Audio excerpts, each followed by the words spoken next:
ನಮಸ್ತೆ ಎಲ್ರಿಗೂ. ಓದ್ತಾ ಇರುವಂತಹ ಪುಸ್ತಕದ ಹೆಸರು ಮ್ಯಾನೇಜ್ಮೆಂಟ್ ಭಗವದ್ಗೀತೆ ಯಶಸ್ಸಿಗೆ ಕೃಷ್ಣನ ಸೂತ್ರಗಳು. ಬರ್ದಿರೋದು ಮಹಾಬಲಾಸಿ ತಾಳಭಾವಿ ಸರ್. ಬನ್ನಿ, ನಿನ್ನೆ ಓದಂತ ಚಾಪ್ಟರ್ನ ಈಗ ಕಂಟಿನ್ಯೂ ಮಾಡೋಣ. ನಾವು ಧೃತರಾಷ್ಟ್ರನ ಬಗ್ಗೆ ತಿಳ್ಕೊಳ್ತಾ ಇದ್ವಿ. ಸೊ ಅದರಲ್ಲಿ ಈಗ ಒಬ್ಬ ಓನರ್ ಅಂದ್ರೆ ಹೇಗಿರ್ಬೇಕು, ನೀವೊಂದು ಕಂಪ್ನಿ ನಡೆಸ್ತಿದ್ದೀರಾ ಅಂದ್ರೆ, ಅಥವಾ ನೀವೊಂದು ಲೀಡರ್ಶಿಪ್ ಅಲ್ಲಿ ಇದ್ದೀರಾ ಅಥವಾ ಲೀಡರ್ ಆಗಿದ್ದೀರಾ, ನೀವು ಯಾವ್ದ್ರಲ್ಲಾದ್ರೂ ಓಕೆ, ನೀವು ಲೀಡರ್ ಅಂದ್ರೆ ಪೊಲಿಟಿಷಿಯನ್ ಆಗಿರ್ಬೋದು, ನೀವು ಪೊಲಿಟಿಷಿಯನ್ ಆಗಿರ್ಬೋದು, ಅಥವಾ ಕಂಪ್ನಿ ರನ್ ಮಾಡ್ತಿರ್ಬೋದು, ಒಂದು ಗ್ರೂಪ್ ಟೀಮ್ ನ ನೀವು ಲೀಡ್ ಮಾಡ್ತಾ ಇರ್ಬೋದು, ಮ್ಯಾನೇಜರ್ ಆಗಿರ್ಬೋದು, ಯಾವ್ದಾದ್ರೂ ಓಕೆ. ಒಟ್ನಲ್ಲಿ ನಿಮ್ಮ ಕೆಳಗಡೆ ವರ್ಕ್ ಆಗ್ತಾ ಇದೆ ಅಂತ ಅಂದ್ರೆ ಒಬ್ಬ ಲೀಡರ್ಶಿಪ್ ಮತ್ತೆ ಓನರ್ ಗೆ ಇರ್ಬೇಕಾದಂತ ಕೆಲವು ಗುಣಗಳೇನು ಅನ್ನೋದನ್ನ, ಇರಬಾರ್ದಾಗಿರೋದೇನು ಇರ್ಬೇಕಾಗಿರೋದೇನು ಅಂತ ನಾವು ನೋಡ್ಕೊಂಡು ಬಂದ್ವಿ. ಇವತ್ತು ಒಬ್ರು ಬೆಸ್ಟ್ ವ್ಯಕ್ತಿ ನಮ್ಮ ಭಗವದ್ಗೀತೆಯ ಪ್ರಕಾರ ಹೊಂದುವಂತಹ ಮನಸ್ಥಿತಿ ಇರುವಂತಹ ಆಧುನಿಕ ಒಂದು ಓನರ್. ಓಕೆ, ಅಂದ್ರೆ ಭಗವದ್ಗೀತೆಯಲ್ಲಿರುವಂತಹ ಕೆಲವು ಅಂಶಗಳನ್ನ ತಮ್ಮ ಸ್ವಂತ ಲೈಫ್ಗೆ ಅಪ್ಲೈ ಮಾಡ್ಕೊಂಡು ಅದರಂತೆ ಜೀವಿಸಿದಂತ ಒಬ್ರು ಲೀಡರ್ ಬಗ್ಗೆ ಇವತ್ತು ನಾವು ತಿಳ್ಕೊಳ್ತಾ ಇದೀವಿ. ಅವ್ರು ಯಾರು ಅಂದ್ರೆ, one of my favourite leader ಅಂತ ಹೇಳ್ಬೋದು, ಓನರ್ ಅಂತ ಹೇಳ್ಬೋದು, ಆಂಟ್ರಪ್ರನರ್ ಅಂತ ಹೇಳ್ಬೋದು, Tata. I mean Ratan Tata. Okay, so Tata group ಅಲ್ಲಿ 100 ಕಂಪನಿಗಳಿದೆ. ಅವುಗಳೆಲ್ಲದರ ಮುಖ್ಯಸ್ಥ ರತನ್ ಟಾಟಾ. ಆ 100 ಕಂಪನಿಗಳಲ್ಲಿ ಉಪ್ಪು ತಯಾರಿಸುವಂತಹ ಒಂದು ಘಟಕ ಕೂಡ ಇದೆ. ಒಮ್ಮೆ ರತನ್ ಟಾಟಾ ಗುಜರಾತಿನಲ್ಲಿರುವ ತನ್ನ ಕಂಪನಿಯ ಉಪ್ಪು ತಯಾರಿಕಾ ಘಟಕಕ್ಕೆ ಹೋಗಿದ್ರಂತೆ. ಅಲ್ಲಿ ಸಮುದ್ರದ ದಡದಲ್ಲಿ ಸಾವಿರಾರು ಎಕರೆ ಗದ್ದೆಗಳಲ್ಲಿ ನೀರು ನಿಲ್ಲಿಸಿ ಅಲ್ಲಿ ಉಪ್ಪನ್ನ ತಯಾರಿಸ್ತಾ ಇದ್ರಂತೆ. ಕಡಿಮೆ ಏನಂದ್ರು 500 ಜನ ಕೆಲಸ ಮಾಡ್ತಾ ಇದ್ರಂತೆ. ಅವರೆಲ್ಲರೂ ಕೂಡ ಅನಕ್ಷರಸ್ಥರು. ಅಂದ್ರೆ ಅವ್ರು ಯಾರಿಗೂ ಅಂದ್ರೆ ಎಜುಕೇಶನ್ ಇಲ್ಲ, ಅಕಾಡೆಮಿಕ್ ಎಜುಕೇಶನ್ ಇಲ್ಲ. ಅದೇ ನಾಲೆಜ್ ಇಲ್ಲ ಅಂತ ನಾನು ಹೇಳಲ್ಲ, ಆಯ್ತಾ. ಬಹುಶಃ ಪತ್ರಿಕೆಯಲ್ಲೂ ತಮ್ಮ ಕಂಪನಿಯ ಮಾಲೀಕ ರತನ್ ಟಾಟಾ ಅವರ ಫೋಟೋನ ಅವ್ರು ನೋಡೇ ಇರಲ್ಲ.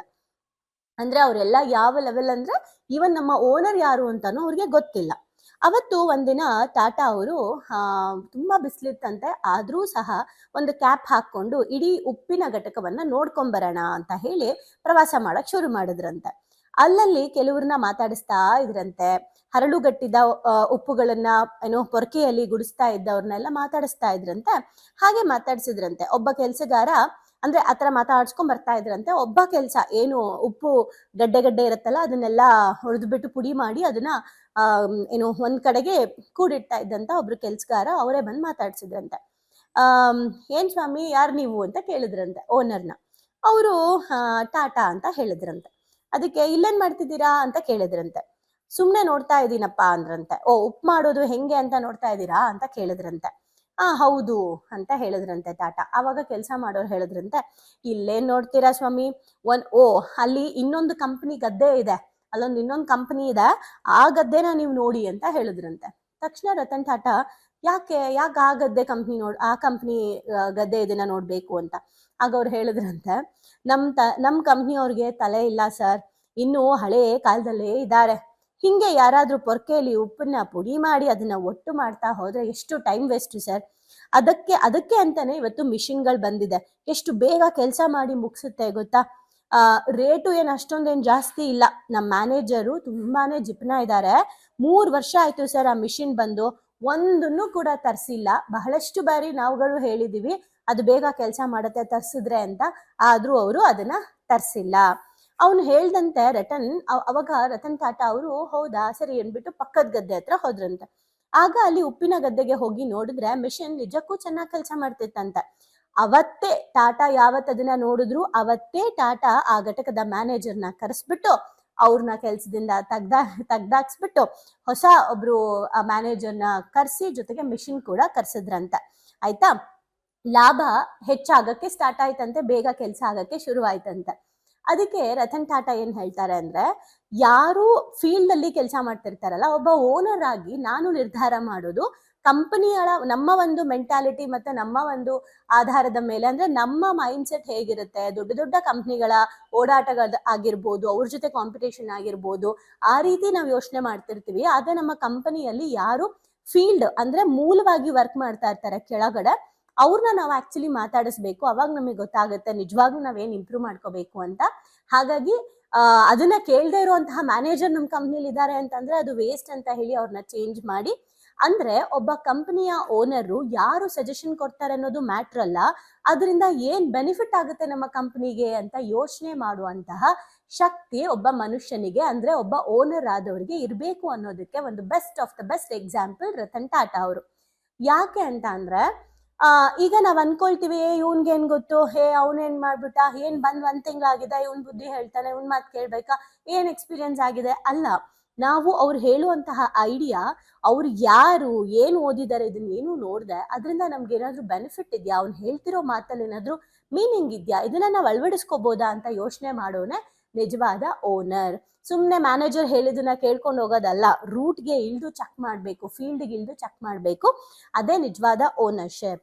ಹಾಗೆ ಕಂಪನಿಯ ಮಾಲೀಕನೊಬ್ಬ ಏನ್ ಮಾಡ್ಬೇಕು ಅನ್ನೋದಕ್ಕೆ ಧೃತರಾಷ್ಟ್ರ ಹೇಗೆ ಉದಾಹರಣೆಯೋ, ಏನ್ ಮಾಡಬಾರ್ದು ಎಂಬುದಕ್ಕೆ ಅವರೇ ಉದಾಹರಣೆ ಆಗಿದ್ದಾರೆ. ಅಂದ್ರೆ ಧೃತರಾಷ್ಟ್ರ ಅವರು ಏನ್ ಮಾಡ್ಬೇಕು ಅನ್ನೋದಕ್ಕೂ ಅವರು ಒಂದು ಎಕ್ಸಾಂಪಲ್ ಆದ್ರು, ಹಾಗೆ ಏನ್ ಮಾಡಬಾರ್ದು ಅನ್ನೋದಕ್ಕೂ ಅವರೇ ಎಕ್ಸಾಂಪಲ್ ಆಗಿದ್ದಾರೆ. ಬೌದ್ಧಿಕವಾಗಷ್ಟೇ ಅವರು ಕುರುಡ ಅಲ್ಲ. ಅಂದ್ರೆ ಧೃತರಾಷ್ಟ್ರ ನಿಜವಾಗ್ಲೂ ಕಣ್ಣಿಲ್ದೆ ಇವರು ಕುರುಡ ಮಾತ್ರ ಅಲ್ಲ, ನಿರ್ಧಾರ ತೆಗೆದುಕೊಳ್ಳೋದ್ರಲ್ಲೂ ಕೂಡ ಕುರುಡಾನೆ. ಮಕ್ಕಳ ಮೇಲೆ ಮಮಕಾರವನ್ನ ಕರುಣಿಸುತ್ತಾ ಇರೋದನ್ನ ನಾವು ನೋಡಿದೀವಿ. ಆದ್ರೆ ದುರ್ಯೋಧನನಿಗೆ ಆರಂಭದಲ್ಲೇ ಕಡಿವಾಣ ಹಾಕಿದ್ರೆ ಮಹಾಭಾರತ ಯುದ್ಧನೇ ನಡೀತಿರ್ಲಿಲ್ಲ, ಕೌರವರ ರಾಜ್ಯವು ಹೋಗುತ್ತಿರ್ಲಿಲ್ಲ.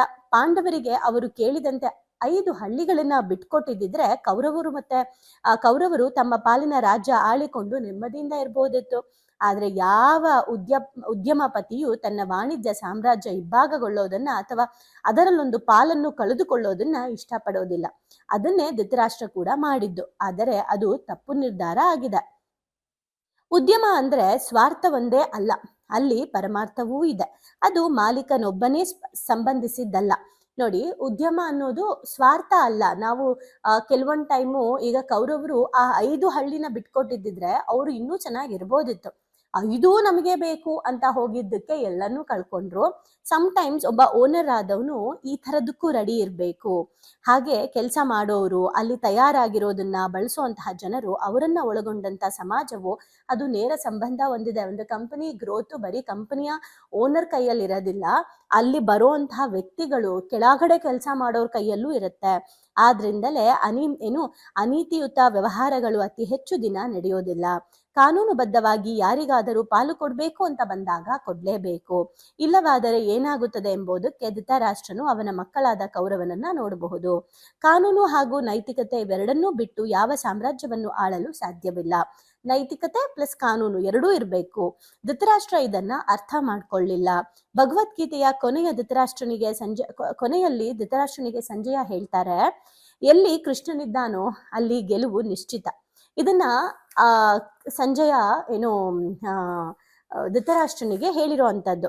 ಈ ಮಾತನ್ನ ಅವನು ಹೇಳಲಿಲ್ಲ, ಅಂದ್ರೆ ಈ ಮಾತನ್ನ ಹೇಳೋಕೆ ಮುಜುಗರ ಏನ್ ಪಡ್ಲಿಲ್ಲ ಸಂಜಯ, ನೇರವಾಗಿ ಹೇಳಿದ್ದಾರೆ. ಯಾಕಂದ್ರೆ ಅರ್ಜುನನ ಜೊತೆ ಸಂಜಯ ಕೂಡ ಕೃಷ್ಣನ ವಿಶ್ವರೂಪನ ನೋಡಿರ್ತಾರೆ. ಬರೀ ಅರ್ಜುನ ಮಾತ್ರ ಅಲ್ಲ ಕೃಷ್ಣನ ವಿಶ್ವರೂಪ ನೋಡೋದು, ಸಂಜಯ ಕೂಡ ನೋಡಿರ್ತಾರೆ. ಹಾಗಾಗಿ ಅವನ ಜೊತೆಗಿರುವ ಪಾಂಡವರು ಗೆಲ್ಲುವುದು ನಿಶ್ಚಿತವೆಂದು ಸಂಜಯಂಗೆ ಯುದ್ಧ ಶುರುವಾಗಕ್ ಮುಂಚೆನೆ ಗೊತ್ತಿರುತ್ತೆ. ಅದನ್ನ ಧೃತರಾಷ್ಟ್ರ ನಂಬಬೇಕಿತ್ತು. ಅಂದ್ರೆ ಯುದ್ಧ ಶುರು ಆಗಬೇಕಾದ್ರೇನೆ ಸಂಜಯ ಹೇಳ್ಬಿಡ್ತಾರೆ, ಗೆಲ್ಲೋದು ಪಾಂಡವರೇ, ಯಾಕಂದ್ರೆ ಕೃಷ್ಣ ಎಲ್ಲಿದಾನೋ ಅಲ್ಲಿ ಗೆಲುವಿದೆ ಅಂತ. ಆದ್ರೆ ಧೃತರಾಷ್ಟ್ರ ಕೇಳಿಸ್ಕೊಳ್ಳಲ್ಲ. ಯಾಕೆ?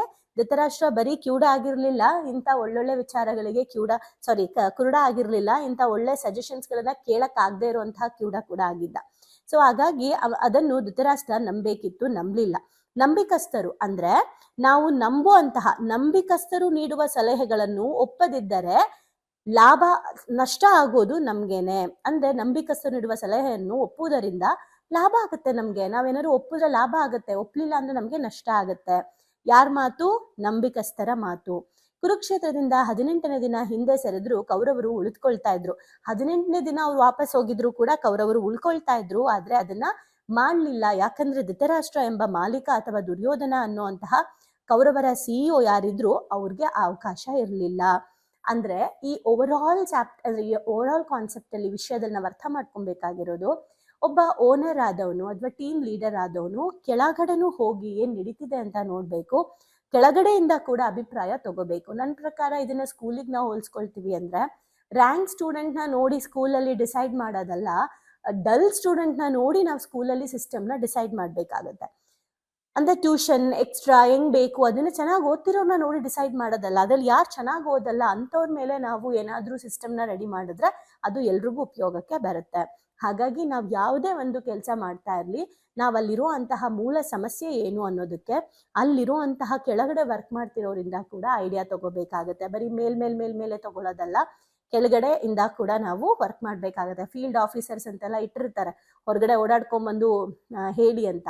ಅದೆಲ್ಲವೂ ಮ್ಯಾಟ್ರ್ ಆಗುತ್ತೆ ಒಬ್ಬ ಓನರ್ ಆದವ್ರಿಗೆ. ಸಮ್ಟೈಮ್ಸ್ ಯುದ್ಧನ ಮಾಡೋದು ಎಷ್ಟು ಇಂಪಾರ್ಟೆಂಟೋ ಯುದ್ಧದಿಂದ ಹಿಂದೆ ಬರೋದು ಕೂಡ ಅಷ್ಟೇ ಇಂಪಾರ್ಟೆಂಟ್ ಆಗಿರುತ್ತೆ. ಸಮ್ಟೈಮ್ಸ್ ನಾವು ಬಿಟ್ಕೊಡೋದು ಕೂಡ ನಮ್ಗೆ ಲಾಭ ಆಗುತ್ತೆ. ಅಂಡ್ ನಮ್ಮ ನಂಬಿಕಸ್ಥರು ಏನಾದ್ರು ನಮ್ಗೆ ಹೇಳ್ತಾ ಇದ್ರೆ ಅದನ್ನ ಸಜೆಷನ್ಸ್ನ ತಗೊಳ್ಳೋದು ಕೂಡ ನಮ್ಗೆ ಗ್ರೋತ್ ಆಗುತ್ತೆ, ಇಲ್ಲ ಅಂದ್ರೆ ನಮ್ಗೆ ನಷ್ಟ ಆಗುತ್ತೆ. ಇದನ್ನ ರತನ್ ಟಾಟಾ ಅವರಿಂದ ಕಲ್ತ್ವಿ. ಧೃತರಾಷ್ಟ್ರಯಿಂದ ಒಬ್ಬ ಕಂಪನಿ ಓನರ್ ಹೇಗಿರ್ಬೇಕು ಅಂತಾನು ನೋಡಿದ್ವಿ. ಅಂದ್ರೆ 24/7 ಅವನು ತನ್ನ ಕಂಪನಿಯ ಗ್ರೋತಿಗೋಸ್ಕರನೇ ಯೋಚನೆ ಮಾಡ್ತಾ ಇದ್ದ. ಹೇಗಿರ್ಬಾರ್ದು ಅಂತಾನು ಕಲ್ತ್ವಿ. ಯಾಕಂದ್ರೆ ಕಂಪ್ನಿ ಜೊತೆ ಅವನು ಅಟ್ಯಾಚ್ ಆಗಿದ್ದ. ಕಾನೂನಿಂದ ನೈತಿಕತೆನೂ ಇರಲಿಲ್ಲ, ಅಲ್ಲಿ ಕಾನೂನಾತ್ಮಕವಾಗೂ ಕೂಡ ಏನೂ ಇರಲಿಲ್ಲ. ಸೊ ಇದನ್ನ ನಾವಿಲ್ಲಿ ನೋಡಬಹುದು. ಈಗ ನೀವೊಂದು ಲೀಡರ್ ಆಗಬೇಕು ಅಂದ್ರೆ, ಕಂಪನಿ ಓನರ್ ಆಗಬೇಕು ಅಂದ್ರೆ ಏನೇನು ಇರಬೇಕು ಅಂತ ನೀವು ಇವತ್ತಿನ ಒಂದು ವಿಷಯದಲ್ಲಿ ಅರ್ಥ ಮಾಡ್ಕೊಂಡ್ರಿ ಅಂತ ಕಮೆಂಟ್ ಮಾಡಿ. ಆ್ಯಂಡ್ ನೀವು ಕೂಡ ಎಲ್ಲರೂ ಕೂಡ ತುಂಬ ಜನರಿಗೆ ಮಾದರಿಯಾಗಿ ಟಾಟಾ ರೀತಿ, ಹಾಗೆ ಭಗವದ್ಗೀತೆಯಲ್ಲಿ ಕೃಷ್ಣ ಏನೆಲ್ಲ ಹೇಳ್ತಾ ಹೋಗ್ತಾನೆ, ಯಾರ್ಯಾರಿಂದ ನಾವೇನೇನು ಕಲಿಬೇಕು ಅದನ್ನ ಕಲಿತಾ ಹೋಗೋಣ, ಯಾವ್ಯಾವ ಗುಣ ಬೇಡ ಅದನ್ನ ಬಿಡ್ತಾ ಹೋಗೋಣ. Thank you. ಭಾವನೆಗಳು ಬಂದು ಶಾಲೆಗೆ ಬಂದು ತುಂಬಾ ಖುಷಿ ಆಯ್ತು. ಲೈಫಲ್ಲಿ ತುಂಬಾ ಅಂದ್ರೆ ತುಂಬಾ ಕ್ಲಾರಿಟಿ ಬಂದಿದೆ. ತುಂಬಾನೇ ಬದಲಾವಣೆ ಆಗಿದೆ. ನಂಗೆ ತುಂಬಾ ಖುಷಿ ಇದೆ ನಾನು ಇಲ್ಲಿಗೆ ಬಂದಿರೋದು. ನನಗೆ ತುಂಬಾ ಖುಷಿ ಆಗ್ತದೆ. ಪ್ರತಿಯೊಂದಕ್ಕೂ ಸ್ಫೂರ್ತಿ ಸಿಕ್ಕಿದೆ, ನೆಮ್ಮದಿ ಸಿಕ್ಕಿದೆ. ಒನ್ ವರ್ಡ್ ಅಲ್ಲಿ ಹೇಳ್ಬೇಕಂದ್ರೆ ಇಟ್ ಈಸ್ ಅಲ್ಟಿಮೇಟ್. ಲೈಫ್ ತುಂಬ ಕಾಂಪ್ಲಿಕೇಟ್ ಅಂದ್ಕೊಂಡಿದ್ದೆ, ಬಟ್ ಈ ಕ್ಲಾಸಿಗೆ ಸೇರಿದ್ಮೇಲೆ ತುಂಬ ಈಸಿಯಾಗಿ ಅರ್ಥಪೂರ್ಣವಾಗಿ ಹೇಗೆ ಜೀವಿಸ್ಬೇಕು ಅನ್ನೋದು ಗೊತ್ತಾಯ್ತು. ಆಕ್ಚುಲ್ ಆಗಿ ನಂಗೆ ತುಂಬಾ ಖುಷಿ ಇದೆ ನಾನು ಇಲ್ಲಿಗೆ ಬಂದಿರೋದು. ಈ ಒಂದು ವರ್ಕ್ಶಾಪ್ ಬಂದಿರೋ ಉದ್ದೇಶ ಅಂದರೆ ತಾರಾ ಮೇಡಮು ಏನೇ ಕೊಟ್ಟರು ಒಂದು ಅದ್ಭುತವಾಗಿ ಸ್ಪೆಷಲ್ ಆಗಿ ಕೊಡ್ತಾರೆ ಅನ್ನೋ ನಂಬಿಕೆ ಇದೆ. ಈ ಒಂದು ವರ್ಕ್ಶಾಪಲ್ಲಿ ಇನ್ನೂ ಅದ್ಭುತವಾಗಿ ಸಿಗ್ತದೆ ಅಂತ ನಂಬ್ಕೊಂಡು ಬಂದಿದ್ದೀನಿ. ಖಂಡಿತ ಆಗುತ್ತೆ. ಡೈಲಿ ಹೊಸ ಟಾಪಿಕ್ ನಾವು ಡೈಲಿ ವೇಟ್ ಮಾಡ್ತಾ ಇರ್ತೀವಿ, ಇವತ್ತೇನು ಹೇಳ್ಕೊಡ್ತಾರೆ, ನಾಳೆ ಏನು ಹೇಳ್ಕೊಡ್ತಾರೆ ಅಂತೇಳಿ. ನಾನು ಎಲ್ಲರಿಗೂ ಹೇಳೋದಷ್ಟೇ, ಅವ್ರು ಕೊಡೋ ಎಲ್ಲ ಟಾಸ್ಕ್ನು ಚೆನ್ನಾಗಿ ಫಾಲೋ ಅಪ್ ಮಾಡಿದರೆ ನಿಮ್ಮ ಜೀವನ ಇನ್ನೂ ತುಂಬ ಚೆನ್ನಾಗಿರುತ್ತೆ. ಎಜುಕೇಶನ್ ಬಂದ್ಮೇಲೆ ನನ್ನ ಲೈಫ್ ಸೇವ್ ಆಯ್ತು ಅಂತಾನೆ ಹೇಳ್ಬೋದು. ಸೊ ಬಹಳನೇ ಖುಷಿ ಇದೆ. ನಮ್ಮನ್ನ ನಾವು ಟ್ರಾನ್ಸ್ಫಾರ್ಮ್ ಮಾಡ್ಕೊಂಡು ಈ ಹ್ಯಾಬಿಟ್ಸ್ ಎಲ್ಲ ನಾವು ಇನ್ಸ್ಟಾಲ್ ಮಾಡ್ಕೊಂಡ್ರೆ ನಮ್ಮ ಲೈಫ್ ಖಂಡಿತವಾಗ್ಲೂ ಸಕ್ಸಸ್ಫುಲ್ ಆಗುತ್ತೆ ಅಂತ ಅಂದ್ಬಿಟ್ಟು. ಸೊ ನಿಮ್ಮ ಲೈಫ್ ಚೇಂಜಿಂಗ್ ಟ್ರಾನ್ಸ್ಫಾರ್ಮೇಶನ್ ಅಂತ ಅಂದ್ರೆ ಇದಕ್ಕೆ ಎಮೋಜಿಮ್ is the most and main ಕಾರಣ ಅಂತಾನೆ ಹೇಳ್ತೀನಿ. ಎಕ್ಸ್ಪ್ರೆಸ್ ಮಾಡ್ಬೇಕಂದ್ರೆ ಒಂದು ವರ್ಡ್ ಅದು ಭಾಳ ಚಿಕ್ಕದಾಗತ್ತೆ. ಅದು ಏನಂತಂದ್ರೆ ಥ್ಯಾಂಕ್ ಯು ಅನ್ನೋಂಥ ವರ್ಡ್ ಮಾತ್ರ ನಾನು ಎಕ್ಸ್ಪ್ರೆಸ್ ಮಾಡ್ಬೋದು. ಒಂದೊಂದು ಸ್ಟೆಪ್ಪಲ್ಲೂ ನಾವು ನಾನು ಚೇಂಜ್ ಆಗ್ತಿದ್ದೀನಿ ಅನ್ನೋದು ತುಂಬ ನನಗೆ ಅಳವಡಿಕೆ ಆಗ್ತಿದೆ. ಮತ್ತು ಎಲ್ಲ ಸ್ಕೂಲು ಕಾಲೇಜ್ಗಳಲ್ಲೂ ಇದೊಂದು ಸಬ್ಜೆಕ್ಟ್ ಅಂತ ಇಡಬೇಕು ಮಕ್ಕಳಿಗೆ. ಎಲ್ರಿಗೂ ಯೂಸ್ ಆಗುವಂಥ ಕ್ಲಾಸ್ ಇದು, ಯೂನಿಕ್ ಆಗಿದೆ. ಇಮೋಜಿಮ್ ಟೀಮ್ಗೆ ಥ್ಯಾಂಕ್ ಯು. ಇದೆಲ್ಲ ನಡೆಸ್ತಾ ಇರುವಂಥ ತಾರಾ ಮೇಡಮ್ಗೆ, ಸಂದೇಶ್ ಸರ್ಗೆ, ಜೊತೆಗೆ ಎಮೋಜಿಮ್ ಟೀಮ್ಗೆ thank you so much. So ಯಾರ್ಯಾರೆಲ್ಲ ಸೇರ್ಕೊಂಡಿಲ್ಲ ದಯವಿಟ್ಟು ಸೇರ್ಕೊಳ್ಳಿ. So it is very utilising. Life long ಯಾರಿಗಾದ್ರೂ ಚಿರಋಣಿಯಾಗಿರ್ತೀವಿ ಅಂದರೆ ಅದು ಸಂದೇಶನ ಮತ್ತು ತಾರಾ. ಸೊ ಬನ್ನಿ ಭಾವನೆಗಳಿಗೊಂದು ಶಾಲೆನ ಎಂಟರ್ ಆಗಿ ಅದನ್ನ ಫೀಲ್ ಮಾಡಿ. ಅಂದ್ರೆ ರಿಕ್ವೆಸ್ಟ್ ಮಾಡ್ಕೊಂತಿದ್ದೀನಿ ನಿಮಗೆ, ಇದರಿಂದ ಲಾಸ್ ಆಗೋದಂತೂ ಏನೂ ಇಲ್ಲ, ಬಟ್ ಲೈಫಲ್ಲಿ ತುಂಬಾನೇ ಪಡ್ಕೊಂತೀನಿ ನಾನು. ಅದಕ್ಕೆ ನಾನು ಶೋರ್ ಗ್ಯಾರಂಟಿ ಕೊಡ್ತೀನಿ ನಾನು. ಎಲ್ಲೋ thank you to Tara ma'am and Sandesh sir. Thank you to whole my ಎಮೋಜಿಮ್. Thank you.